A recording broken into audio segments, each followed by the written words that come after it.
بسم اللہ الرحمن الرحیم۔ حدیث نمبر 21 صحیح بخاری سے۔ یہ حدیث حضرت انس بن مالک رضی اللہ تعالیٰ عنہ سے مروی ہے۔ آپ صلی اللہ علیہ وآلہ وسلم نے فرمایا، جس شخص میں یہ 3 باتیں ہوگی وہ ایمان کا مزہ پا لے گا۔ ایک یہ کہ وہ شخص جسے اللہ اور اس کا رسول ان کے ماؤں سے زیادہ عزیز ہو، اور دوسرا یہ کہ جو کسی بندے سے مغض اللہ ہی کے لیے محبت کرے، اور تیسرا بات یہ کہ جسے اللہ نے کفر سے نجات دی ہو پھر دوبارہ کفر اختیار کرنے کو ایسا برا سمجھے جیسے آگ میں گر جانے کو برا جانتا ہو۔ نبی کریم صلی اللہ علیہ وآلہ وسلم نے اس حدیث میں ایمان کی حقیقت کو بہت آسان الفاظ میں بیان فرمایا ہے۔ آپ صلی اللہ علیہ وآلہ وسلم نے واضح کیا کہ ایمان صرف زبان سے کلمہ پڑھنے لینے کا نام نہیں، بلکہ دل کی کیفیت کا نام ہے۔ جب دل میں ایمان مضبوط ہو جاتا ہے تو انسان کو اس کی ایک خاص لذت اور مٹاس محسوس ہوتی ہے۔ پہلی علامت یہ ہے کہ بندے کے دل میں اللہ اور اس کے رسول صلی اللہ علیہ وآلہ وسلم کی محبت سب سے زیادہ ہو جائے، یعنی انسان اپنی خواہشات، مال، اولاد اور ہر رشتے پر اللہ اور رسول کریم صلی اللہ علیہ وآلہ وسلم کی رضا کو مقصد رکھے۔ جب دل میں یہ محبت آتی ہے تو گناہ کرنا مشکل اور نیکی کرنا آسان ہو جاتا ہے۔ دوسری علامت یہ ہے کہ بندہ کسی سے صرف اللہ کے لیے محبت کرے اور اس کی دوستی، تعلق اور محبت ذاتی فائدے یا دنیا کے لیے نہ ہو۔ ایسی محبت دیر پا اور خالص ہوتی ہے اور قیامت کے دن کام آئے گی۔ تیسری علامت یہ ہے کہ بندہ کفر سے سخت نفرت کرے۔ اللہ نے جسے ایمان کی نعمت دی ہو وہ دوبارہ کفر کی طرف جانے کو انتہائی برا سمجھے۔ نبی کریم صلی اللہ علیہ وآلہ وسلم نے مثال دے کر سمجھایا کہ جیسے آگ میں ڈال جانا سب سے زیادہ تکلیف دہ ہے۔ یہ 3 باتیں مل کر ایمان کو مضبوط کرتی ہے۔ ایسے شخص کو عبادت میں خوشی، دل میں سکون اور اللہ سے قربت نصیب ہوتی ہے۔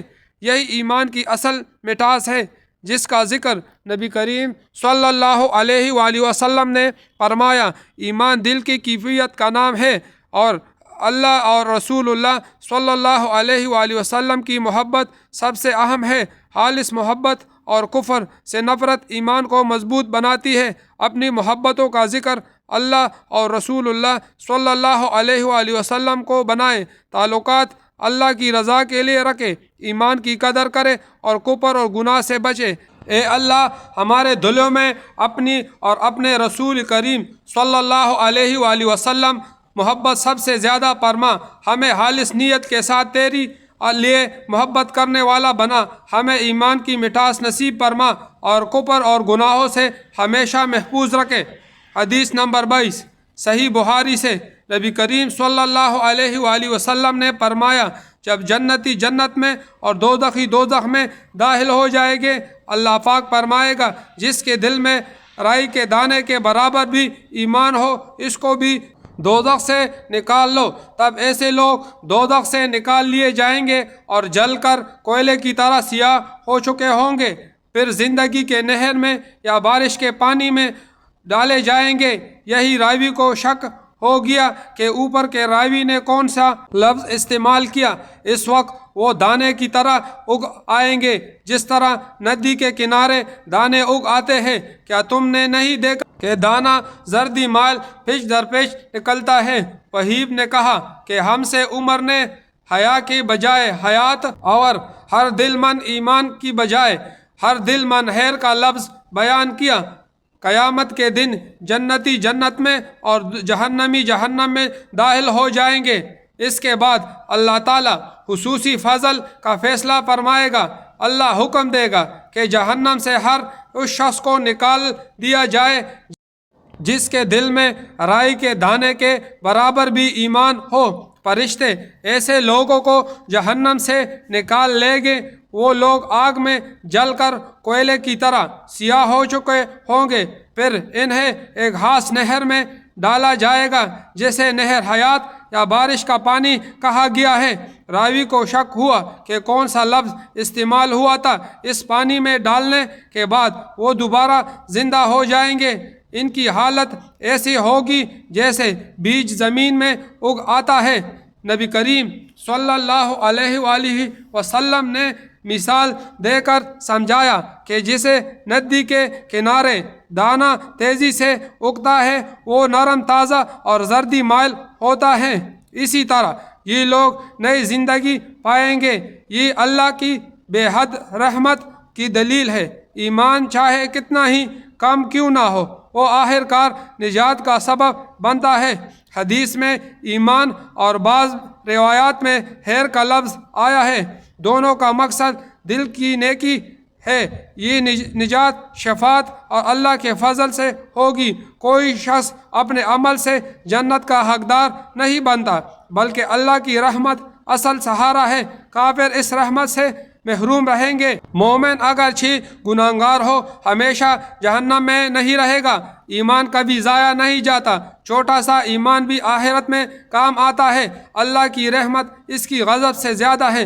گناہوں کے باوجود ایمان کو سنبھال کر رکھنا نجات کی امید ہے۔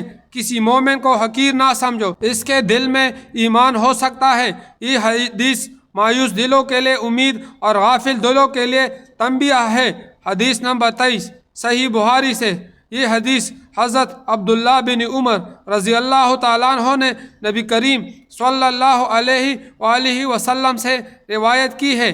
رسول کریم صلی اللہ علیہ وآلہ وسلم نے فرمایا کہ میں ایک وقت سو رہا تھا، میں نے خواب میں دیکھا کہ لوگ میرے سامنے پیش کیے جا رہے ہیں۔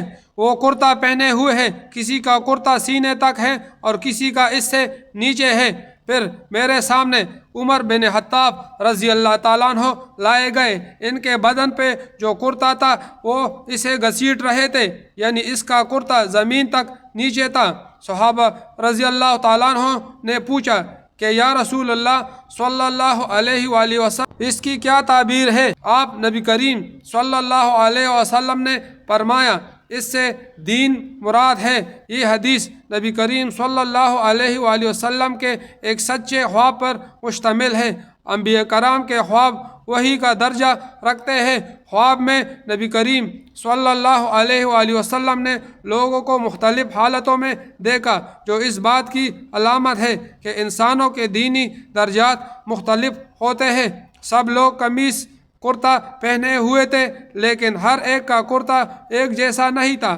کسی کا کرتا سینے تک تھا، یعنی اس کا دین محدود اور کمزور تھا۔ کسی کا کرتا اس سے کچھ نیچے تھا، یعنی اس کا دین درمیانے درجے کا تھا۔ اس سے معلوم ہوا کہ ایمان میں کمی پیشی ہوتی رہتی ہے۔ پھر نبی کریم صلی اللہ علیہ وآلہ وسلم کے سامنے حضرت عمر بن خطاب رضی اللہ تعالیٰ عنہ کو پیش کیا گیا۔ حضرت عمر رضی اللہ تعالیٰ عنہ کا کرتا اتنا لمبا تھا کہ وہ زمین پر گھسٹ رہا تھا۔ یہ منظر اس کے انتہائی مضبوط ایمان اور کامل دین کی علامت تھا۔